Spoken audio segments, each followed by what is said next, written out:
It might be the craziest game we have ever witnessed in the NBA Finals as the Indiana Pacers get the job done in game one on the road, one of the toughest places to play in the entire National Basketball Association. The Pacers get a Tyrese Haliburton bucket with 3/10 of a second left. They beat Oklahoma City in game one of the finals, 111 to 110. Wow. I mean, who is running a little short on sleep here to get through the final day of this work week? Let's break this down. And I am glad you're joining me. And make sure while you're joining, you're also subscribing. Make sure you're also liking, sharing, and get that little bell click so you get the alerts when we go live. We're hoping to have a live show over the weekend. I cannot believe what I witnessed last night. The Indiana Pacers down in this game almost the entire time. A couple of times I thought, I'm giving up. I'm going to bed. I can't take it. It's not the Pacers' night. Because it seemed like in that second half, maybe the Pacers had that little run in them to come back. But every time they seemed to get it down to 9 points, 10 points, and I thought, okay, here's where they have to hit a couple of buckets and get this down to a manageable amount of points. Oklahoma City had an answer. And so I thought, this is not going to be the Pacers' night. Oklahoma City, they're just playing with poise. They're hitting shots when they really need shots. It seemed like there wasn't a lot of defense that was going to completely take Shai Gilgeous-Alexander out of the game. I just did not feel good. And then the role players were coming up with some big threes at some opportune times. I didn't think it was the Pacers' night, but they kept fighting. Dang, they keep playing. They never quit. They just keep doing what they do, and they trust it. And they trust it because they've been there before, and they've done it before, multiple times. And so they had a plan in place. They wanted to stay within range, put a little pressure on Oklahoma City late, and give Tyrese Haliburton a chance. And that's exactly what happened, and the Pacers took advantage of it. Man, this is great. How about a way to start a Friday? Oh, man. Okay, let's break it down. This was the most unlikely of wins that you could possibly have for the Pacers. I mean, I don't know how you look at this if you're a Pacers fan, because number one, you're happy you got the game one win. But number two, you didn't play a lot of this game very well. Plenty of things that went wrong. And yet, somehow, here we are. Pacers 24 turnovers in the game last night. They won and committed 24 turnovers, 19 of them in the first half. I mean, everybody. It was equal opportunity for the Pacers because everybody was bad in that first half and taking care of the basketball. Seemed like every time they wanted to drive, Oklahoma City got a hand on it. Now, I will say this. The officials, they didn't want to blow the whistles much last night. That was pretty clear. I think they know they've got two mid-market or smaller market teams that are playing in this game, and they wanted both teams to showcase what they do that makes them entertaining, and what they do is they go up and down the court, up and down the court. And so I don't think they wanted to slow the pace of the game down by calling a bunch of fouls. And it's almost like why baseball has the pitch clock. You try to keep the game moving. But clearly that first half, I thought Oklahoma City got away with a lot. They were reaching, they were hacking, they were bumping, they were playing physical. But no excuse. You've got to take care of the basketball better than the Pacers did.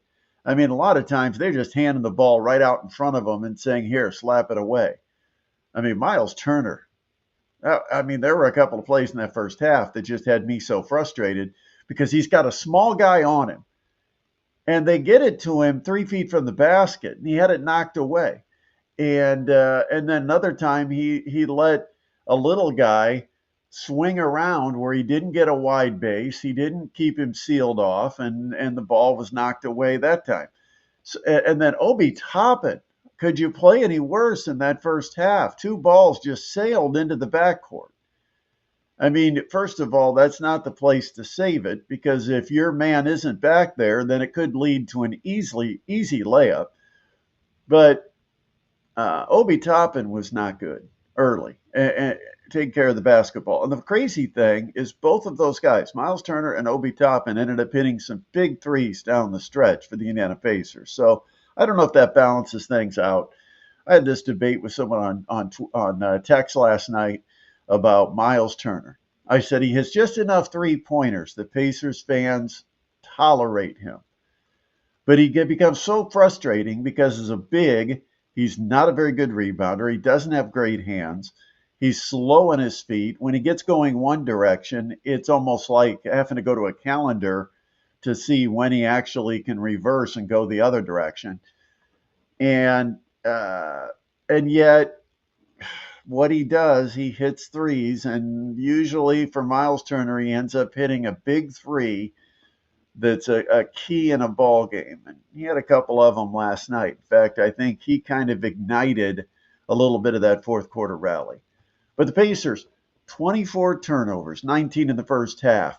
Oklahoma City had 14 steals in this game. Pacers had 1. That didn't allow the Pacers to get their transition up and down game going. The Pacers had only 11 fast break points the entire game, and that's where apparently the Pacers have the advantage. That's what everybody's been telling us, that the Pacers and getting up and down the court, that's the key for the Pacers. Well, they only had 11 fast break points. Haliburton, he only had 12 points before he hit the game-winning shot, and he only had 6 assists, and he wasn't even the point guard in the second half because Rick Carlisle made an adjustment. Pacers, get this, they were down 15 points with 9.5 minutes left. Down by 15 in the fourth quarter. They were down 9 still with under 3 minutes left. They were down 5 with under a minute and a half left. In fact, they did not lead for 47 minutes and 59 seconds of a 48-minute game. The Pacers did not lead for 47 minutes and 59 seconds of a 48-minute game. That only lead of the night came when Tyrese Haliburton hit the go-ahead 17-footer with 0.3 of a second left. Now, how did the Pacers get into that position? Again, this has been what the Pacers have done. They've done it to every opponent throughout the playoffs. They did it to Milwaukee. They did it to Cleveland. They did it to the Knicks. Now they start the series with one of these types of games where they literally steal one because they had no business winning this game last night. This was not a great road performance. I mean, they tell you to win on the road, you've got to take care of the basketball. It's one of the first things they say. To win road games, you got to take care of the basketball. Pacers didn't do that. They had 24 turnovers. That's more than double what they have during the season per game. And yet, here we are talking about a Pacers win, a 1-0 lead in the series, and just three wins away from a championship. But how did the door get open? Well, I'll tell you, down the stretch, OKC went cold. And there was a number of different people that tried to hit shots, but they were missed 10 of their last 12 shots. They missed. Pacers needed misses, and they got misses. Just 2 for their last 12 from the field. In fact, the last OKC field goal came with 4:01 left. They did not have a field goal over the last 4 minutes. The Pacers, meanwhile, hit 7 of their last 11 three-point shots. They came up with a huge defensive stop against Shai Gilgeous-Alexander after an unsuccessful challenge, which I thought went the way I expected it to because I didn't think there was enough egregious activity to call a foul in that situation if you didn't call the foul on the court.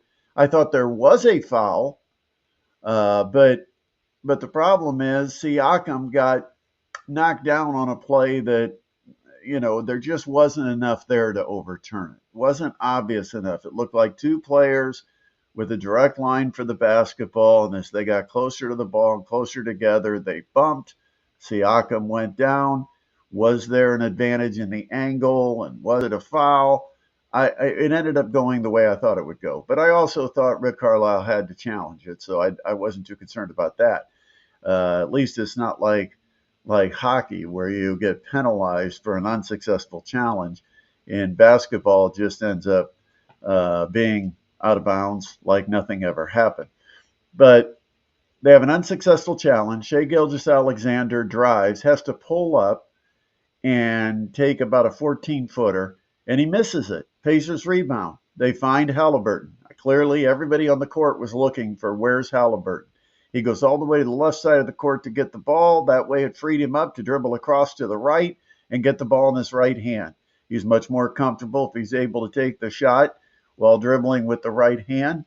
And Oklahoma City gave it to him. He gave a little hesitation a couple of times, and it backed the defense off. Then a step back, hit the 17-footer. Game over. Pacers win. Wow. Wow. And who went to bed? I guarantee there was a lot of people that in that fourth quarter, about the time it started, which was what, close to 10:20 at night, I'll bet, maybe even later than that, I'll bet there was a lot of the country that decided this game's not worth it. Oklahoma City's as advertised. They're blowing out the Pacers. I'm going to bed. East Coast, a lot of people probably did. I wouldn't be surprised if some of the Pacers fans gave up at about that time. But like I said, I was seriously thinking about it. I was. I thought that I don't know if I want to watch this misery for another 12 minutes of the fourth quarter.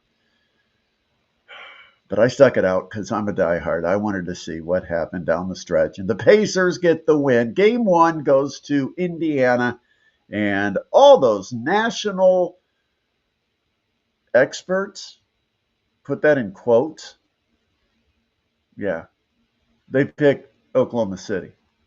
One after another, after another, after another. Not only when they picked the series, but when they picked last night's game. Oklahoma City, Oklahoma City, Oklahoma City. I'm going with the Thunder. I'm going with the Thunder. I'm going with the Thunder. That's what we heard. Taking a look at this game last night, it's hard to criticize the guy who hits the winning bucket, but that was not a great performance by Tyrese Haliburton. Up to that point, we're all going to talk about the final shot because somehow he has a knack for hitting these shots.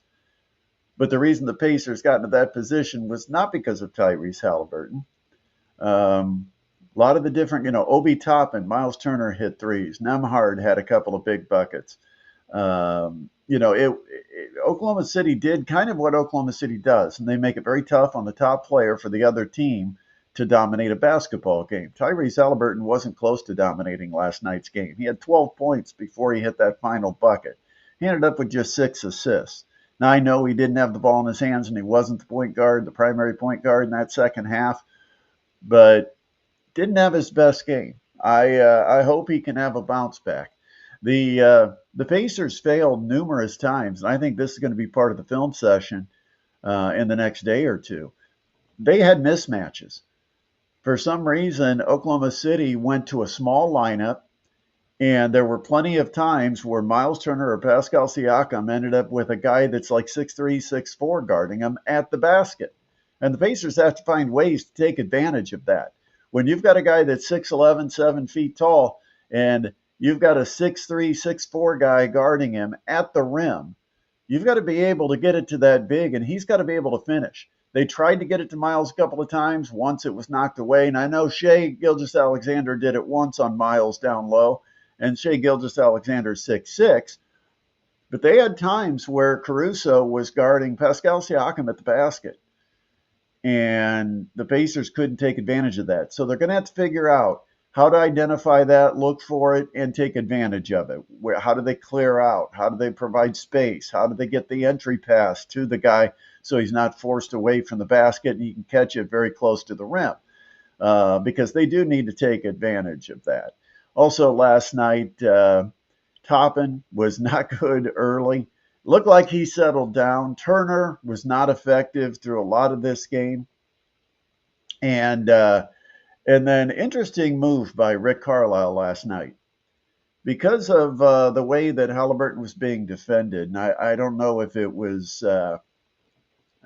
something specific in the matchups and the switches, but Rick Carlisle decided to go with Andrew Nemhard as the primary ball handler and primary point guard, and Nemhard actually did a pretty decent job. I was worried because when you watch Nemhard dribble, and he dribble, sometimes I feel like they're going to come and sneak up, poke the ball away. He's just not a good enough ball handler against that handsy Oklahoma City team. But he didn't do a bad job that second half, and got the ball to where it needed to be. But it was an interesting move that by both sides that Oklahoma City decided to go to a smaller lineup. Hartenstein didn't play a ton. I think he had like 17 minutes. He got pulled from the starting lineup. I thought that was an interesting move because the big advantage that the Knicks had over the Pacers was the fact that the Knicks dominated on the glass because of the matchups of the bigs. And in this case, the Oklahoma City Thunder decided we don't want to be big. We want to be short and quick and fast. And so they downsized their lineup and went to a small group. And that's where those mismatches are going to happen because their favorite player off the bench, Alex Caruso, he is not going to come in, and he's going to have to guard one or the other at times. And again, on the switches, he ends up on them as well. But he's going to have to guard one of the bigs if the Pacers are playing two bigs. Well, Rick Carlisle finally figured if we're not taking advantage of that matchup, we're going to have to downsize. And then you saw the Pacers running with Siakam and Toppin as the two bigs. Miles Turner sat on the bench quite a bit in that second half. But it'll be interesting to see what adjustments are made by both teams as we move forward in this series. What a win. Unbelievable. You know, when you can snag one where you don't deserve it. I mean, the Pacers don't deserve it. When you turn the ball over 19 times in the first half on the road in a high-stakes game, you don't deserve to win that game. But, you know, there's another part of me that says they earned it. They earned it because they were able to overcome that adversity and somehow in the second half put themselves in a position where they would give themselves a chance. Haliburton, the hero. Another one for Tyrese Haliburton. I think I saw online. Now, you know, once again, you can't believe everything. But I think I saw on social media that Haliburton now is it over the last 2 years. I don't think it's just this season. But he's hit like his, high stakes shots that come like in the last minute of a game that either tie or give your team the lead. He's like, 11 for his last 12, 10 for his last 11, something like that. Ridiculous. He's just got a knack for coming up with a big shot. Give him the ball game. Call game. That's what you do with Tyrese Haliburton. You give him the ball, you call game. Pacers 1-0 over Oklahoma City. Big weekend ahead tomorrow on Saturday. We are going to be broadcasting not one, but two regional championships live at Carroll High School. We've got Norwell Dwenger to lead us off at 11 o'clock, and then we've got Homestead Snyder, the 4A regional championship at 3 o'clock. Hope you tune in for that. 1380 The Fan on 100.9 FM. Hope you have a terrific weekend. And game 2 comes up Sunday night, 8:30. And, man, let the fun begin. Can the Pacers do it again after they went up 2-0 on the road against both Cleveland and the New York Knicks? Can they bring a 2-0 series lead against Oklahoma City into Gainbridge for game 3 next week? Oh, this is what it's about. A lot of fun.